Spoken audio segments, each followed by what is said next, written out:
우리는 지난주에 게바가 이방인들과의 식탁 교제를 주저하고 망설이는 모습을 보면서 바울이 그를 책망하는 모습을 보았습니다. 대사도 베드로를 바울이 책망한다. 말도 안 되는 장면이겠지만 바로 복음을 끝까지 사수하기 위해서 바울이 그렇게 했다는 모습들 보았습니다. 베드로도 그 사실을 알았기 때문에 자신이 율법으로 말미암아 하나님의 구원, 율법을 지켜야만 하나님의 구원을 받을 수 있다는 그 유대 그리스도인 그들이 안디옥 교회에 왔을 때에 슬그머니 이방인과의 식탁 교제를 멀리했던 그의 모습을 보면서 베드로 자신도 잘못했구나 하는 것을 깨닫고 바울의 그 책망을, 그 권징을 그대로 수용하고 또한 받아들이면서 함께 복음을 사수하는 그 일에 동력한 모습을 우리가 지난주에 보았습니다. 오늘은 그런 바울이 이 베드로의 외식을 책망한 다음에 어느 지점으로 나아가는가? 정말 위대한 하나님의 말씀으로 나아가는 모습을 보게 되었습니다. 우리 15절과 16절 한번 읽겠습니다. 우리는 본래 유대인이요 이방 죄인이 아니로되 사람이 어렵게 되는 것은 율법의 행위로 말미암음이 아니요 오직 예수 그리스도를 믿음으로 말미암는 줄 알므로 우리도 그리스도 예수를 믿나니 이는 우리가 율법의 행위로서가 아니라 그리스도를 믿음으로써 의롭다함을 얻으려 함이라. 율법의 행위로서는 의롭다함을 얻을 육체가 없느니라. 본문은 바울의 신학과 복음의 가장 핵심적인 그런 부분, 흔히 교리적으로 이신칭이라고 하는 그 부분을 다루고 있습니다. 이러한 의미에서 본문에서 가장 중요한 단어를 고르라고 한다면 아마도 의로움, 율법, 믿음이라고 볼 수 있겠지요. 사실 오늘날도 여전히 계속되고 있는 이 논쟁이지만 초대교회 당시에도 이신칭의에 대한 오해가 많았습니다. 그 중심에 바로 율법과 믿음과의 관계를 어떻게 규정할 것인가에 대한 논쟁이 그 중심에 서 있었습니다. 그도 그럴 것이 초대교회 당시의 유대 그리스도인들은 여전히 율법의 행위를 중요하게 생각했습니다. 그 이유는 이신칭의를 통한 구원이 뭔가 부족하고 완전치 않다는 그런 생각을 그들은 가지고 있었습니다. 또한 동시에 믿음과 율법과의 관계가 올바르게 정의되지 못한 그런 원인도 있었습니다. 그리고 한 걸음 더 나아가서 유대 그리스도인들의 서민사상, 그리고 우월감, 그리고 오랜 세월 동안 그들에게 전해져 온 그 장로의 유종과 관습과 습관, 그것을 미처 버리지 못한 그들의 민족적인 정서에서도 이 율법을 지켜야만, 그 율법의 행위가 얼마나 중요한가 그들은 계속해서 그 생각을 가지고 있었습니다. 예수 그리스도를 믿는 것, 그 기반 위에 할례와 율법도 지켜야만 한다는 생각이 그 사상의 기저에 깔려 있었던 겁니다. 그래서 우리가 지난주에 보았듯이 유대 그리스도인들이 온다는 소식을 듣고 베드로도 이방인과의 교제를, 이방인과의 식탁 교제를 슬그머니 피했던 거 아닙니까? 어쨌든 이러한 생각을 가진 유대 그리스도인들을 향해서 오늘 바울이 임팩트하고 획기적인 그런 발언을 합니다. 그게 뭡니까? 15절에 보면 우리는 본래 유대인이요 이방 죄인이 아니로되 그러면서 믿음으로 의롭다함을 받고 믿음으로 구원받는다 라고 하는 말을 하지요. 여기서 바울이 이방인을 두고 이방 죄인이라고 한 것은 1차적으로 이방인들의 도덕적이고 윤리적인 죄 때문에 그런 말을 하는 것이 아닙니다. 오히려 종교적인 이유 때문에 그러한 것입니다. 즉 이방인들은 하나님도 모르고 하나님의 말씀도 모르고 율법도 모르고 하나님에 대한 종교적인 의례에 무지해서 그런 것들을 행하지 않는다는 그런 종교적인 측면에서 이방 죄인이다 라고 지금 바울이 말하고 있는 것입니다. 그래서 전후 문맥을 우리가 제대로 살피지 않는 채 이 구절 한 구절만 속 빼서 읽게 되면 유대인들은 죄인이 아니다 라고 들릴 수가 있지요. 또한 바울이 자신을 포함한 유대인들을 자랑하는 말로 들리기도 합니다. 우리는 유대인이 돼 이방 죄인이 아니다 라는 말이 그렇게 들릴 수도 있지요. 그러나 우리가 읽었듯이 전후 문맥을 고려하면 오히려 바울이 지금 정반대의 말을 하고 있다는 거 여러분 읽혀지지요. 지금 바울은 너희들은 본래 이방인도 아니고 또한 이방인에서 유대교로 개종한 그런 유대인도 아닌 정말 본래 태생적으로, 여기서 본래라는 말은 태생적으로 바로 하나님과 율법을 알고 있는 유대인이라고 하지만 이러한 뜻입니다. 태생적으로 하나님과 율법을 아는 유대인이라고 하지만 이라고 하는 의미지요. 그러면서 뒤에 말을 이어갑니다. 결국 바울이 지금 말하고 싶어하는 지점이 무엇입니까? 유대인들이 이방인을 향해서 이방 죄인이라고 하지만 결론적으로 유대인도 이방인과 똑같은 상황에 놓여 있는 그런 존재라는 것입니다. 유대인과 이방인들이 똑같다는 것입니다. 왜 그러하다는 것입니까? 뒤에 구절을 읽어보면 이런 말이 있지요. 사람이 어렵게 되는 것은 율법의 행위로 말미암음이 아니요 오직 예수 그리스도를 믿음으로 말미암는 줄 알므로. 유대인이 하나님으로부터 율법을 받았고 또한 때마다 시마다 하나님께 대한 하나님께 대한 종교적인 의식과 의례를 그렇게 했지만, 그래서 이방인들이 그렇게 하지 않는 모습을 보면서 이방인들을 향해서 이방 죄인이라고 했지만 유대인이든 이방인이든 똑같다라고 지금 말하고 있는 것입니다. 바울이 지금 그렇게 말하고 있는 것입니다. 사랑하는 여러분, 여러분들은 바울의 이 말에 공감이 되지요. 그런데 그 당시 유대인들이 이 말을 들었을 때 어떤 생각했겠습니까?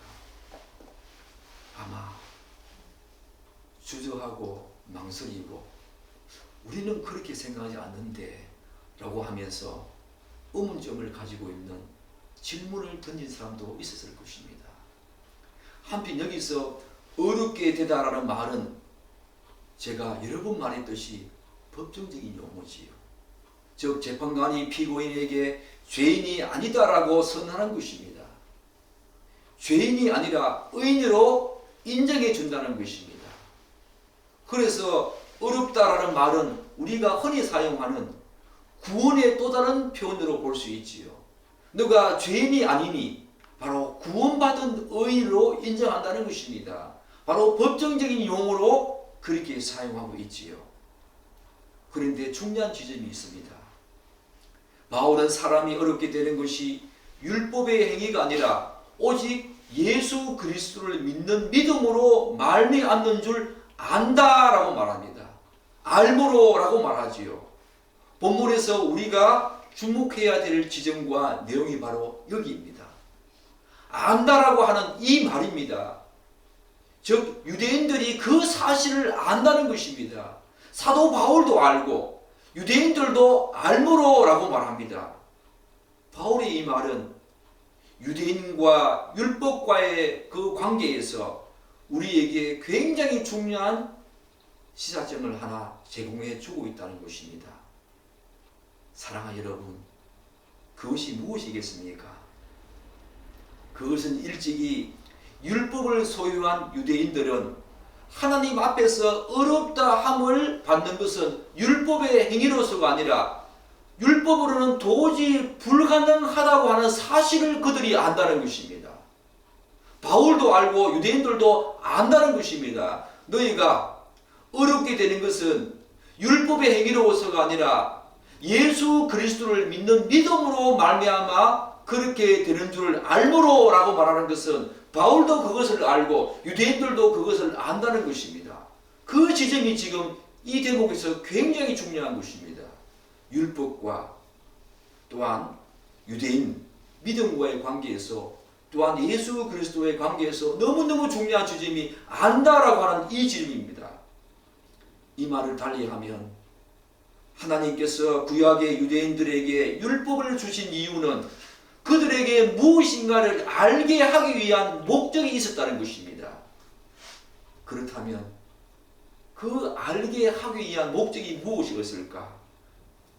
그것은 바로 어떤 존재든 율법의 행위로서는 구원을 받을 수 없다는 사실을 알게 하기 위한 목적인 것입니다. 왜냐하면 여러분과 제가 너무 잘 알듯이 율법을 완전히 지킬 수 있는 존재는 이 땅에 어느 누구도 없기 때문입니다. 요컨대 하나님께서 어렵다함을 받아서 구원을 받기 위해서는 율법이 아니라 오직 메시아 예수 그리스도가 필요하다는 사실을 알게 하기 위한 시험 대상으로 그런 목적으로 유대인들에게 구약에서 하나님께서 그들에게 율법을 주셨다는 것입니다.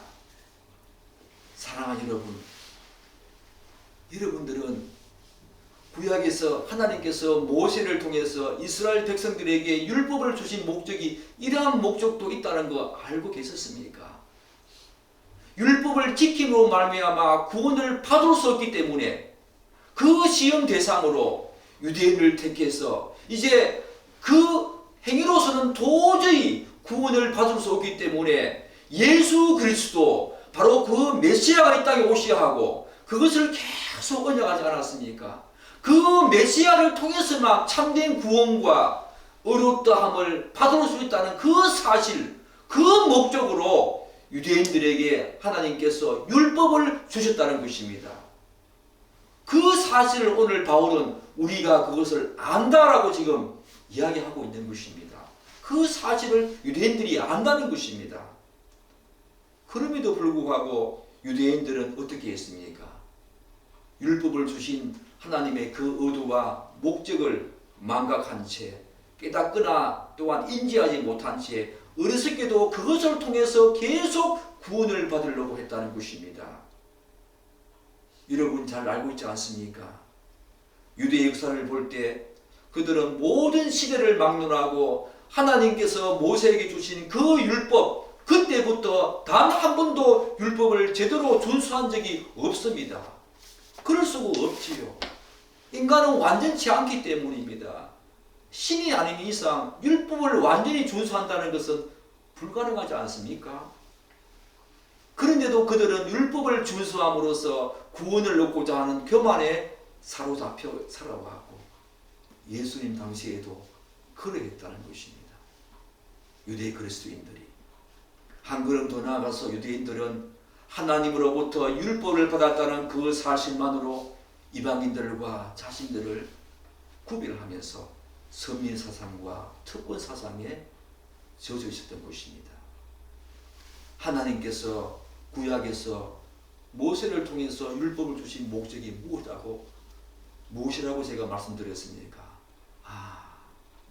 율법을 행함으로써는 구원을 받을 수가 없구나 라고 하는 그 목적으로, 그것을 알기 위한 목적으로 그들에게 율법을 주었는데 오히려 그들은 율법을 준수함으로써 계속 구원을 받고자 했고 또 이방인들과 달리 자신들이 율법을 받음으로 말미암아 이방인들과 차이점, 구별점을 두면서 선민사상과 특권사상에 젖어 있었던 그들이었습니다.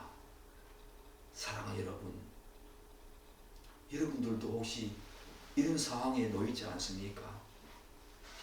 예수 그리스도를 믿는 거, 하나님으로부터 큰 복을 받은 것입니다. 아무나 예수 그리스도를 영접할 수 있는 것이 아닙니다. 그럼에도 불구하고 그 특권 사상에 젖어 있으면서 예수를 믿지 않는 사람들을 무시하고 정죄하고 있지 않습니까? 예수를 믿는다는 그것 때문에 다른 사람들과 차이점, 구별점을 주면서 그들을 무시하고 있지 않습니까?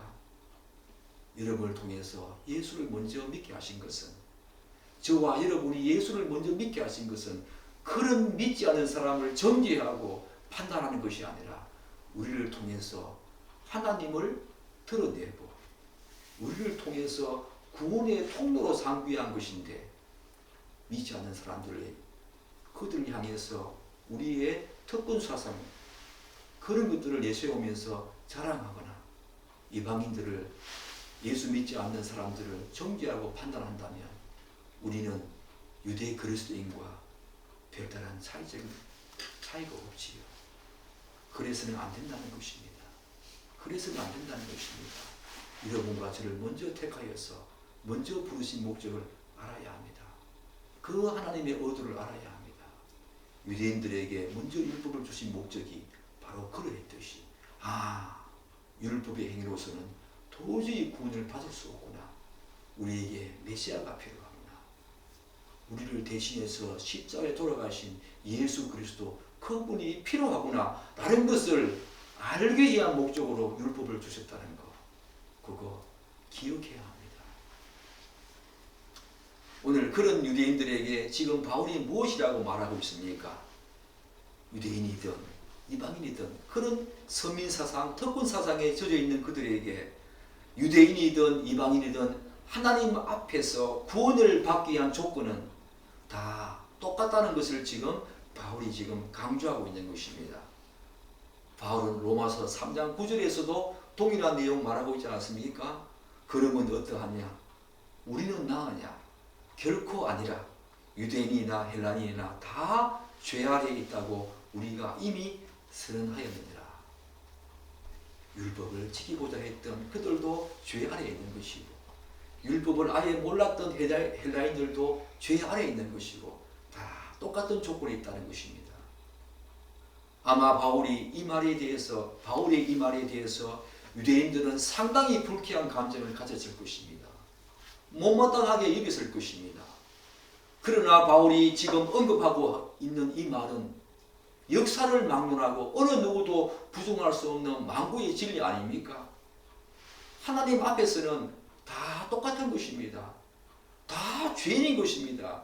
상대적으로 조금 낫고 조금 도덕적이고 깨끗한 그런 어떤 정도의 차이는 있겠지만 다 그분 앞에서는 다 죄인인 것입니다. 다 똑같은 것입니다. 물론 율법을 소유한 유대인들이 이방인들에 비해서 상대적으로 조금 낫다고 판단할 수 있는 여지는 있겠지요. 그렇다고 하더라도 하나님의 그 객관적이고 절대적인 기준을 완전히 충족시킬 인간은 이 세상에 아무도 없는 것입니다. 율법을 완전히 준수해서 하나님으로부터 의인이라 칭함을 받을 수 있는 사람은 아무도 없는 것입니다. 그렇기 때문에 복음은 분명하고 단호하게 그런 일은 절대로 불가능하며 구원은 반드시 예수 그리스도를 믿음으로만 가능하다고 오늘 선언하고 있는 것입니다. 사랑하는 여러분, 저는 세월이 가면 갈수록 이 복음이, 이 구원의 방식이 얼마나 놀랍고 경이롭고 감사한가 느끼게 됩니다. 정말 복음에 대해서 제대로 된 이해를 갖고 있는 사람은 이 구원의 방식이 율법의 행위가 아니라 예수 그리스도를 믿는 믿음이라고 하는 그 구원의 방식, 그것이 얼마나 감사하고 놀라운지를 세월이 가면 갈수록 복음을 제대로 깨닫고 이해한 사람은 반드시 알게 되어집니다. 실로 하나님께서는 인간의 모든 조건과 상태와 모습에 대해서 너무나도 정확하게 아신 분이었습니다. 그래서 우리가 율법을 지킨다거나 혹은 우리의 노력과 공로가 아니라 예수 그리스도를 믿는 믿음으로 구원을 주셨다는 사실이 여러분과 제가 복음을 제대로 알고 있다면 제대로 깨달은 사람이라면 세월이 가면 갈수록 그 사실이 뼈에 사무치도록 놀랍고 복되다는 것을 깨닫게 된다는 것입니다. 사랑하는 여러분, 여러분은 지난 세월 동안 예수를 믿은 그 이후부터 지난 세월 동안이라도, 아니 일주일 동안이라도 얼마나 자기 자신이 하나님의 말씀 앞에서 많이 무너지는가 보지 않았습니까? 하나님의 말씀을 지키려고 그렇게 애를 썼지만, 내 원수를 사랑하라 라고 했지만 그게 여러분 잘 됩니까? 잘 안 됩니다, 여러분. 저도 안 됩니다, 여러분. 잘 안 됩니다. 하나님의 말씀에 우리가 어떻게 다 지키고 살 수 있겠습니까? 세월이 가면 갈수록 점차적으로 더 확고하게 완전하게 무너지는 우리의 모습을 보고 있지 않습니까? 율법의 행위로는 하나님의 말씀을 지킴으로 구원을 받는다는 것은 절대적으로 불가능하다는 사실을 세월이 가면 갈수록 여러분과 저는 더 많이 깨닫고 있지 않습니까? 그렇기 때문에 하나님께서 예수 그리스도를 통해서 그분을 믿음으로만 구원을 받는다는 이 사실을 주셨다는 것이 얼마나 위대하고 놀랍고 감사한지 여러분 아시지 않습니까? 너무 놀라운 사실입니다. 어떻게 그런 신묘막측한 구원의 방식을 주셨는지, 어떻게 하나님의 아들을 이 땅에 보내주셔서 그분이 우리의 죄를 대신해서 죽게 하심으로 말미암아 우리가 그분을 믿음으로 말미암아 구원을 얻게 되는 그 과정과 수단과 방법을 주셨는지 놀랍지 않습니까? 하나님의 말씀을 다 지킴으로 구원을 받는다는 것은 불가능합니다.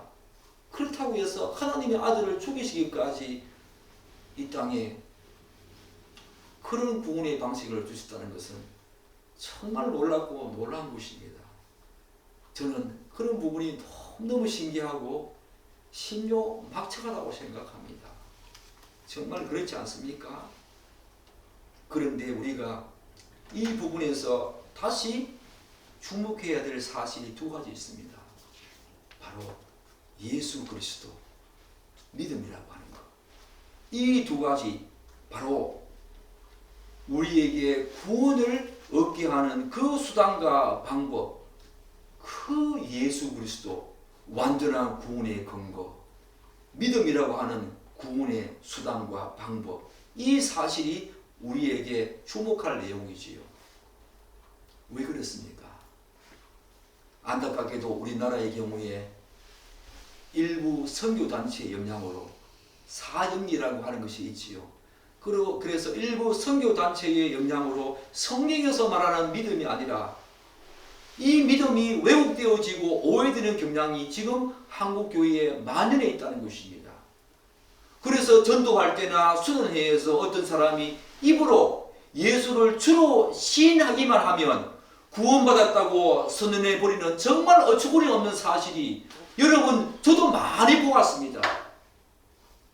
로마서 10장 9절 말씀을 이야기하면서 그렇게 말합니다. 네가 만일 내 입으로 예수를 주로 시인하며 또 하나님께서 그를 죽은 자 가운데서 살리신 것을 마음에 믿으면 구원을 받으리라. 여기서 내가 만일 내 입으로 예수를 주로 시인하면 구원을 받으리라 라고 하는 이 말을 덜먹이면서 수련회나 전도할 때에 사형리를 하나하나 죄인이지요.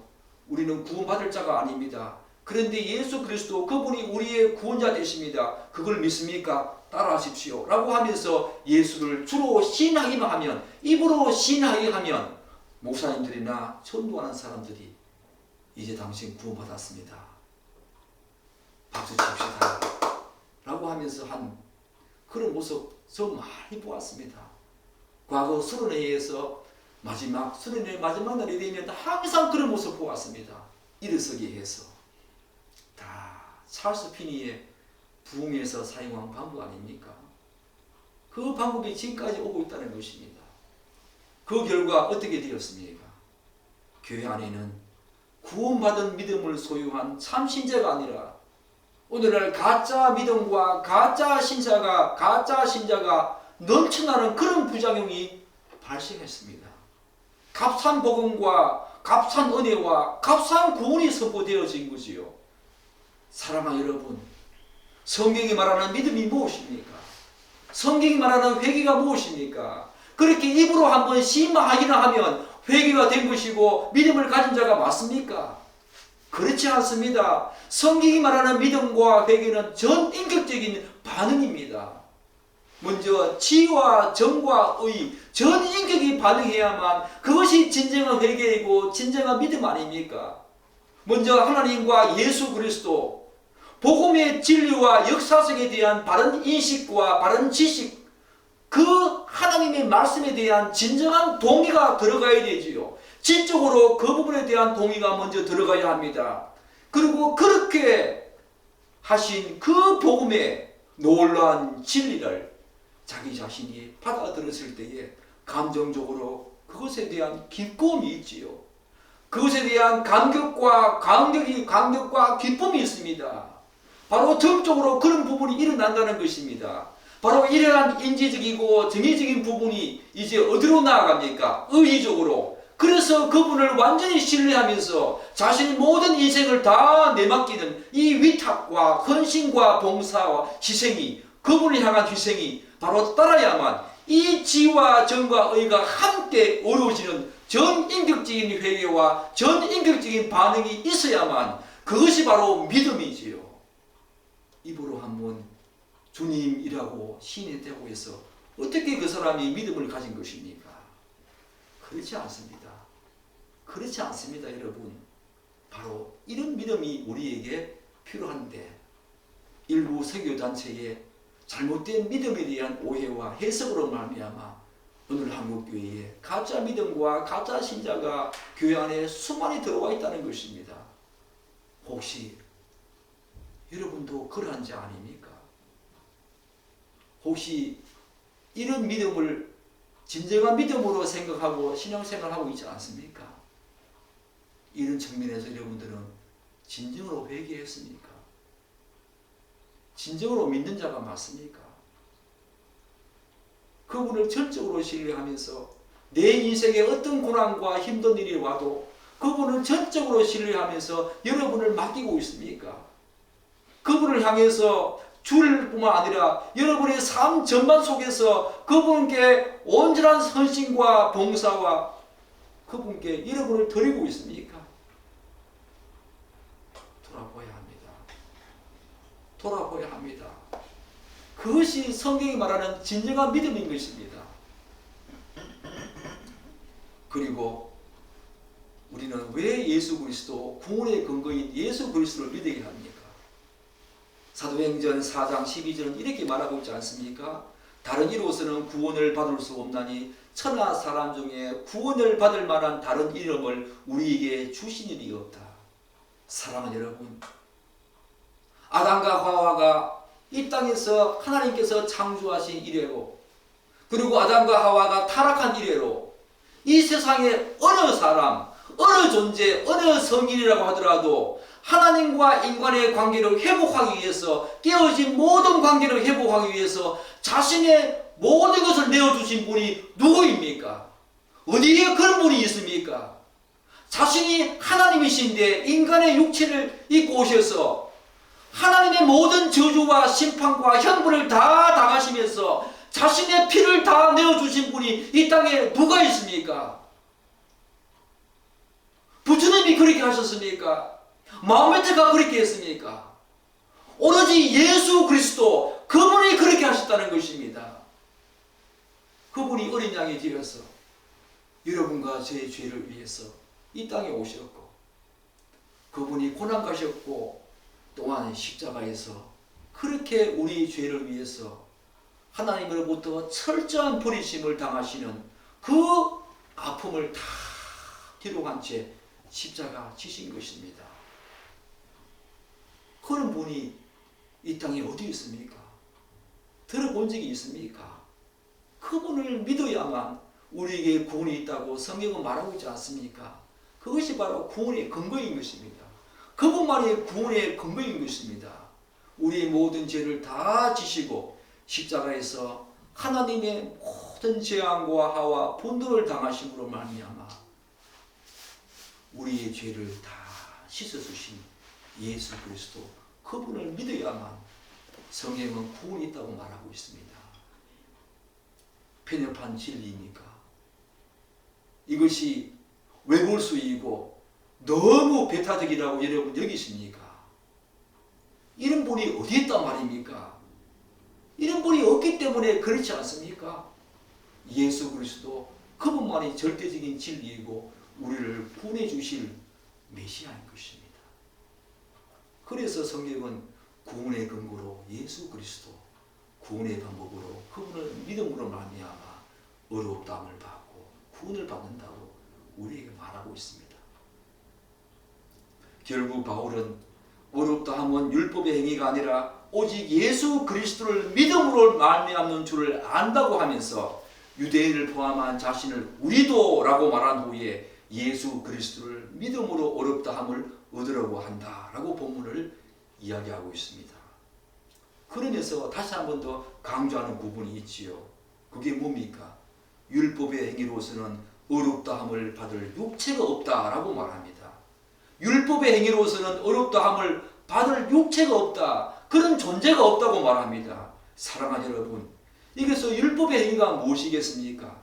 유대 그리스도인들이 지켰던 그 율법이 하나하나, 십계명을 비롯해서 300가지가 넘는 그 율법 하나하나를 말하겠습니까? 수백 개의 율법 조항 하나하나를 말하겠습니까? 그것도 포함합니다. 십계명도 포함하지요. 그러나 여기서 바울이 율법의 행위라고 말할 때는 인간의 노력과 공로를 근거로 구원을 얻고자 하는 모든 도덕적이고 윤리적인 선함과 행함, 또는 여러 가지 이 모양 저 모양의 우리가 하는 모든 신앙적인 행위를 다 포함하지요.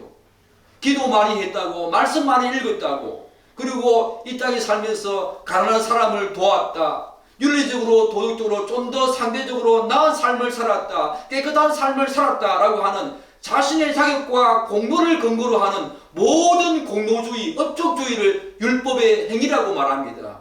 그런 율법의 행위로서는 구원을 받을 육체가 없다고 사도 바울이 지금 말하고 있는 것입니다. 사랑하는 여러분 그런 적이 있지 않습니까? 어느 순간에 신앙적인 모습이 탁 떨어지면서 기도도 하지 못하고 말씀도 제대로 보지 못할 때 혹시 하나님께서 나는 구원을 받을 수 있을까? 또한 다른 사람들보다 선한 행위를 하지 못하고 도덕적으로 윤리적으로 좀 더 깨끗한 삶을 살지 못할 때 나는 과연 하나님의 사람이 맞는가? 이런 나를 하나님이 구원해 주실까? 그게 바로 공로주의와 업적주의인 것입니다. 여러분은 그런 상황에 있다면 철저한 율법주의로 살아가는 신앙인입니다. 사랑하는 여러분, 그렇다고 해서 막무가내로 살아라, 그런 말은 아니지요. 바로 그분의 은혜를 생각하면서 그분을 믿는 믿음으로 사는 것이 얼마나 놀라운가 그때 깨닫게 되어집니다. 그 믿음을 다시 한 번 더 우리가 되새겨야 되지요. 그 믿음, 예수 그리스도 그분 속으로 다시 들어가야 합니다. 십자가 안으로 다시 들어가야 합니다. 사랑하는 여러분, 그런데 오늘날 교회 안에 보게 되는 수많은 내용들은 어떻습니까? 이런 율법주의적인 그런 행위로 말미암아 구원을 얻고자 하는 사람들이 얼마나 많습니까? 사랑하는 여러분, 오직 예수 그리스도 믿는 믿음입니다. 그 믿음이 여러분을 살리고 여러분에게 죄사함을 주고 여러분을 구원하는 놀라운 근거인 것입니다. 사랑하는 여러분, 그런데 여전히 오직 예수 그리스도를 믿는 믿음만으로 가능하다는 것을 거부하지 않고 믿는 사람 중에는, 그러나 실제적인 삶과 신앙의 단면을 보면 성경이 말하는 이런 복음의 그런 진리에서 많이 벗어나 있는 모습을 보게 되어집니다. 오늘 한국교회 안에 그런 현상이 많이 일어나고 있다는 것입니다. 이런 사람들의 생각 속에는 구원과 믿음에 대한 왜곡된 시각이 자리 잡고 있다는 것을 보게 됩니다. 곧 자신은 완강하게 거부하겠지만 구원을 얻는데 예수 그리스도를 믿는 믿음만으로는 불충분하다는 생각이 그 기저에 깔려 있겠지요. 이런 생각은 자연스럽게 믿음 또한 왜곡된 시각으로 방향으로 바라보게 하는 그런 부작용으로 나아가게 합니다. 곧 성경이 말하는 믿음이 아니라 자신들의 주관적인 생각과 관점과 사고의 틀 속에서 만들어낸 거짓 믿음이지요. 즉 다시 말씀드려서 예수를 믿는 믿음 위에 무엇인가를 덧붙여야 한다는 생각을 하면서 신앙생활을 한다는 것입니다. 그게 인간의 본성과 잘 맞아떨어지기 때문입니다. 인간의 본성은 그래도 내가 무언가를 해야지, 내가 뭔가 쌓아야지, 공로가 있어야지, 뭔가 업적이 있어야지 하나님이 인정해 주시고 나를 구원의 길로 인도하시지 라고 하는 것들이 인간의 본성 속에 깔려있기 때문입니다. 그래서 그 인간의 본성과 믿음은 너무너무 불일치가 일어난다는 것입니다. 그래서 믿는 것이 그렇게 어렵다는 것입니다. 예수를 믿는 거 쉽지 않습니다. 그분만을 전적으로 믿고 의지하면서 구원의 길을 간다는 것은 쉽지 않은 길입니다. 왜냐하면 우리 인간의 본성이 그렇게 놔두지 않는다는 것입니다. 계속해서 네가 뭐 해야지, 네가 뭐 해야지, 그것이 종교적인 행위든 사회적인 또한 도덕적으로 윤리적으로 깨끗한 삶이든 행함이든 간에 그런 식으로 자꾸 우리의 본성이 일어난다는 것입니다. 믿는 거 쉽지 않은 일입니다. 결코 쉽지 않은 일입니다. 그렇지만 하나님께서는 그 예수 그리스도를 믿는 믿음으로 우리를 구원하신다고 말합니다. 그런데 이와는 반대로 어떤 사람들은 이신칭의를 잘못 오해해서 구원은 오직 믿음으로만 받기 때문에 하나님의 말씀이나 율법을 무시해도 된다고 생각하기도 합니다. 그것 또한 잘못됐지요. 그런 생각을 기반으로 자신의 신앙과 삶을 영위하는 사람들을 향해서 오늘 바울이 뭐라고 말합니까? 오늘 뭐라 말합니까? 17절 한번 읽어볼까요? 17절 한번 읽어보겠습니다. 만일 우리가 그리스도 안에서 어렵게 되려 하다가 죄인으로 드러나면 그리스도께서 죄를 짓게 하는 자냐? 결코 그럴 수 없느니라. 이 말이 무슨 말입니까? 이 말은 이런 뜻입니다. 어떤 사람이 예수 그리스도를 믿는 믿음으로 어렵게 된다는 것, 즉 이신칭의를 잘못 오해해서 하나님의 말씀과 율법의 불필요성 혹은 불용성을 주장하면서 결국 구원을 받지 못한다면 그것이 그리스도의 책임인가? 이신칭의를 잘못 오해해서 믿음으로만 구원을 받으니 하나님의 말씀은 불필요하다, 불용하다라고 생각하면서 결국 구원을 받지 못했다면 그것이 그리스도의 책임인가? 그것이 그리스도의 죄냐? 그리스도가 그렇게 죄를 짓게 했는가? 라는 말입니다. 그렇지 않지요. 사랑하는 여러분, 율법은 필요합니까? 필요하지 않습니까? 여러분 답해 보십시오. 율법은 필요합니까? 필요하지 않습니까? 필요하지요. 성경은 율법은 우리의 삶과 행위의 기준으로 제시해 줌으로써 죄로부터 우리를 안전하게 보호한다고 말합니다. 또한 율법은 몽황 선생이지요. 우리에게 죄가 무엇인가를 깨닫게 해줌으로써 날마다 하나님께 나아가서 죄 용서를 구하는 은혜를 이 율법이 우리에게 적용해 준다는 것입니다. 율법은 또한 우리들이 하나님의 말씀을 완전하게 지킬 수 없기 때문에 그리스도의 완전성과 충분성을 우리가 믿고 신뢰하도록 해준다는 것입니다. 율법은 이렇게 필요하지요. 그뿐입니까? 제가 잠시 후에 말씀드리겠지만 율법은 우리에게 너무너무 필요한 것입니다. 그런데 오늘날 교회와 이제 이런 어떤 상황 속에서 오늘날 교회와 기독교를 걱정하는 많은 사람들이 있지요. 그들이 이구동성으로 외치는 말이 있습니다. 공통된 말이 무엇입니까? 그것은 교회를 다니는 그리스도인들의 상당수가 삶이 없다는 것입니다. 오늘날 그것 때문에 여러분과 제가 또한 교회가 많은 지탄을 받고 이 사회에 실망을 주고 있지 않습니까? 그리고 이렇게 된 원인을 두고도 여러 가지 이유를 내세우면서 설왕설래하지만 그 중에 어떤 사람들은 성경이 말하는 이신칭의의 구원관이 잘못되었기 때문에 우리에게 삶이 없다라고 말합니다. 그래서 쇠간접론자들은 이중칭의까지 내세우는 그런 주장을 하기도 합니다. 우리가 먼저 구원을 받을 때에 의롭다함을 받는다는 것, 예수를 믿음으로 말미암아 한 번 칭의 의롭다함을 받게 되고 우리의 삶을 보고 하나님의 십자가, 하나님의 최후의 심판대 앞에 섰을 때에 다시 한 번 더 의롭다함을 받아야만, 이중칭의, 이런 두 번의 칭의를 받아야만 구원을 받는다고 하는 이런 관점론자까지 생긴 것입니다. 바로 세관점론자지요. 성경을 오해하고 왜곡된 시각으로 해석하면서까지 우리의 삶을 강조하는 그런 모습까지 오늘 생겼다는 것입니다. 이신칭의가 잘못되었다고 하면서 과연 그러합니까? 과연 두 번의 칭의를 우리가 받아야 합니까? 과연 그러합니까? 삶이 없다고 해서 그런 식으로 성경을 왜곡하거나 오해하면 안 되지요. 이신칭의 구원관이 잘못되었다는 것은 결국 하나님의 아들 예수 그리스도의 십자가 죽음이 우리를 구원하는 데 뭔가 부족하고 완전하지 못하며 불충분하다는 것을 성경이 인정하는 꼴이 되고 만다는 것입니다. 오늘 본문이 말하는 바와 같이 예수 그리스도께서 죄를 짓게 하는 셈이 된다는 것입니다. 그러나 바울은 뭐라고 말합니까? 결코 그럴 수가 없다. 저도 바울의 이 말에 전적으로 동의합니다. 전적으로 동의합니다. 사랑하는 여러분, 오늘 교회 안에 왜 이런 일이 일어났습니까? 왜 예수 그리스도를 믿음으로 말미암아 구원받는다는 그 이유 때문에 많은 사람들의 삶이 왜 제대로 나타나지 않습니까? 여러분과 제가 왜 삶을 제대로 살아내지 못하고 있습니까? 저는 세 가지로 봅니다. 먼저 복음에 대한 오해입니다. 값싼 복음, 값싼 은혜이지요.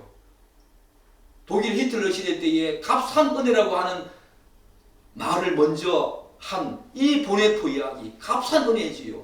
은혜를 제대로 모른다는 것입니다. 예수 그리스도께서 우리를 위해 십자가에 달려 죽으신 그 은혜와 복을 진정으로 안다면 그분의 말씀대로 살지 않을 수가 없게 되겠지요.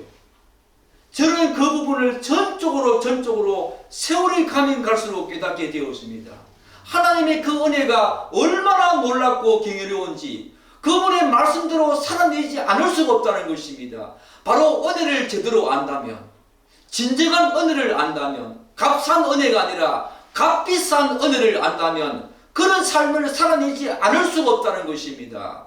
바로 당연하고 마땅한 삶을 산다는 것입니다. 누가 뭐래도 그렇게 산다는 것입니다.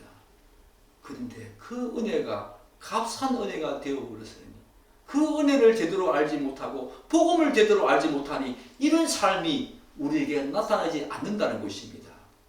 그리고 두 번째는 복음의 진리를 제대로 가르치지 못한 목회자와 교회 리더들의 잘못이지요. 복음을 제대로 가르치지 못했다는 것입니다. 특별히 신학과 교리가 부재합니다. 그리고 교리를 신앙과 삶으로 연결시키지 못한 결과이지요. 그래서 그 교리와 신학이 죽은 정통과 죽은 교리가 되었다는 것입니다. 제가 아내에게 2, 3일 전에 이런 말을 했습니다. 제가 아는 친구 목사님이 대구 동신교회에서 지난주에 컨퍼런스가 있었다고 합니다.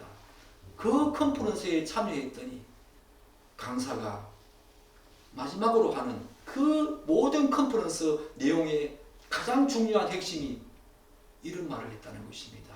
결국 한국교회가 다시 살기 위해서는 신학의 교리의 회복이 있어야 된다.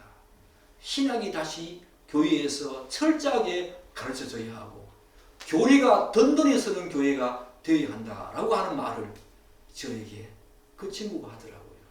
그 친구는 시골에서 조그마한 교회 목회를 하고 있는 친구입니다.